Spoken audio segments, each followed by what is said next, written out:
नमस्कार।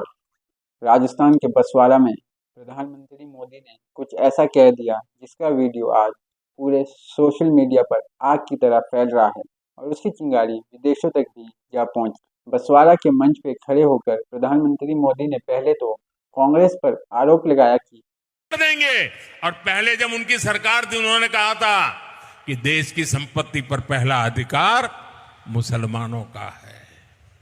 इसका मतलब ये संपत्ति इकट्ठी करके किसको बांटेंगे? जिनके ज्यादा बच्चे हैं उनको बांटेंगे। घुसपैठियों को बांटेंगे। क्या आपकी मेहनत की कमाई का पैसा घुसपैठियों को दिया जाएगा? आपको मंजूर है ये कांग्रेस का मैनिफेस्टो कह रहा है कि वो माताओं बहनों का सोने का हिसाब करेंगे, उसकी जड़ती करेंगे, जानकारी लेंगे और फिर उस संपत्ति को बांट देंगे और उनको बांटेंगे जिनको मनमोहन सिंह जी की सरकार ने कहा था कि संपत्ति पर पहला अधिकार मुसलमानों का है। भाइयों बहनों, ये अर्बन नक्सल की सोच, मेरी माताओं बहनों, ये आपका मंगलसूत्र भी बचने नहीं देंगे, यहां तक जाएंगे, मैं कहने आया हूं। पार्टी ने अपने मैनिफेस्टो में महिलाओं के मंगलसूत्र बेचने की बात की है। उसके बाद उन्होंने बताया कि कांग्रेस सरकार ने सारी संपत्ति इकट्ठा करके ज़्यादा बच्चा पैदा करने वाले घुसपैठियों में बांट दी जाएगी। ये दावा किया है। दावा किया जाता है कि घुसपैठियों और ज़्यादा बच्चा पैदा करने वाले शब्दों का इस्तेमाल यहाँ पर नरेंद्र मोदी ने देश के मुसलमानों के लिए किया था। विपक्ष ने पीएम नरेंद्र मोदी के इस आपत्तिजनक भाषण की खूब आलोचना की है। वहीं प्रियंका गांधी ने कहा कि कैसी कैसी बहकी बहकी बातें। पिछले 2 दिनों में अब ये शुरू हुआ है कि कांग्रेस पार्टी चाहती है कि आपके मंगलसूत्र और आपका सोना आपसे छीन ले। 70 सालों से ये देश स्वतंत्र है। 55 सालों के लिए कांग्रेस की सरकार रही है। किसी ने आपसे सोना छीना, आपके मंगलसूत्र छीने? इंदिरा गांधी ने अपना सोना, जब जंग हुई थी, अपना सोना देश को दिया। मेरी मां का मंगलसूत्र इस देश को कुर्बान हुआ है।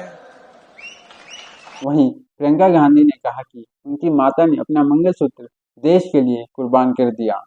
इस वीडियो में मैं आपको बताऊंगा कि प्रधानमंत्री नरेंद्र मोदी की इस भाषण की चर्चा इंडिया में तो है ही, लेकिन विदेशी मीडिया इसे कैसे कवर कर रहा है, विदेशी अखबार इस पर क्या लिखता है। शुरुआत करते हैं अमेरिकी मीडिया हाउस न्यूयॉर्क टाइम्स से।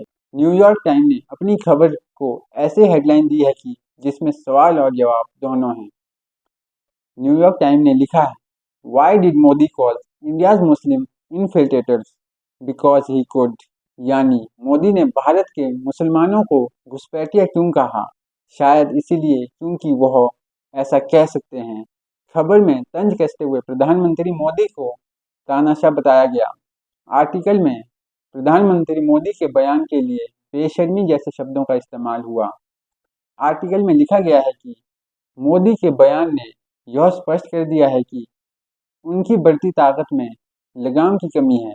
देश में मीडिया और दूसरी संस्थाएं भारतीय जनता पार्टी के सामने झुक चुकी है।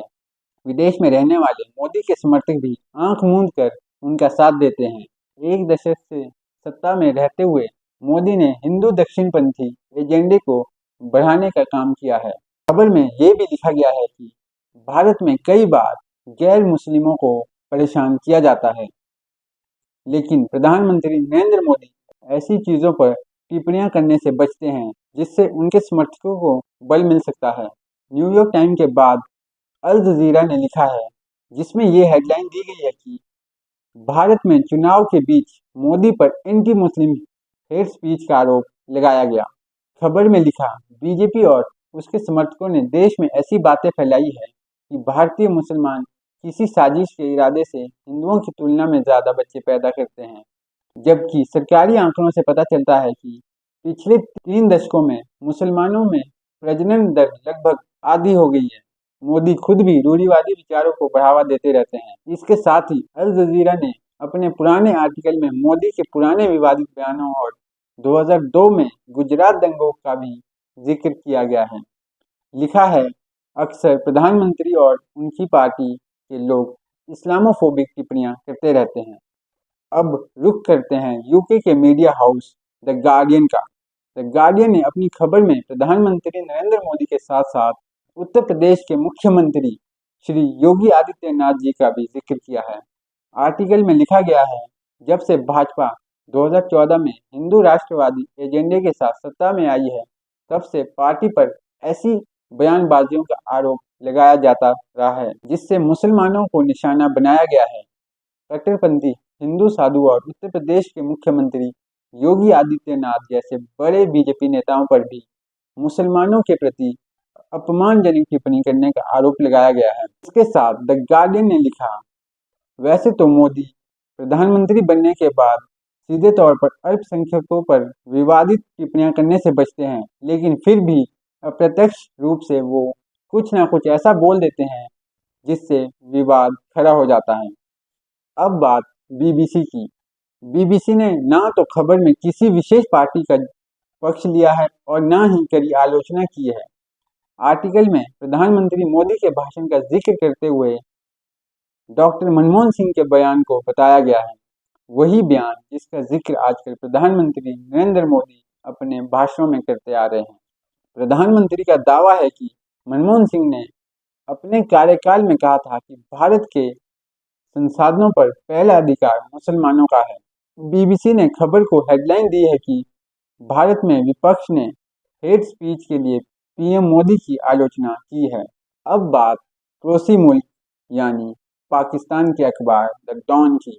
द डॉन ने अपनी खबर को हेडलाइन दी है कि मोदी पर चुनावी भाषणों में मुसलमानों को निशाना बनाने का आरोप लगाया गया। आगे खबर में लिखा गया कि दुनिया का सबसे ज्यादा आबादी वाला देश संवैधानिक रूप से धर्मनिरपेक्ष है। इसकी चुनाव संहिता सांप्रदायिक भावनाओं के आधार पर प्रचार करने पर प्रतिबंध लगाती है, लेकिन मोदी की हिंदू प्रथम नीति उनकी चुनावी अपील का एक महत्वपूर्ण हिस्सा है। मोदी के विरोधी उन पर भारत की 20 करोड़ मुस्लिम आबादी को हाशिए पर रखने का आरोप लगाते हैं। इसके साथ द डॉन ने कांग्रेस के उन बयानों को बताया जिसमें पीएम मोदी की आलोचना की गई है। पीएम मोदी के बयान पर विदेशी मीडिया के इस पूरे नजरिए में आपकी क्या राय है दोस्तों? कृपया मुझे कमेंट बॉक्स में ज़रूर बताएं। अगर आपको मेरी वीडियो अच्छी लगे तो इसे लाइक शेयर सब्सक्राइब जरूर करें। मिलते हैं दूसरी वीडियो में, तब तक के लिए मुझे दीजिए इजाज़त। नमस्कार।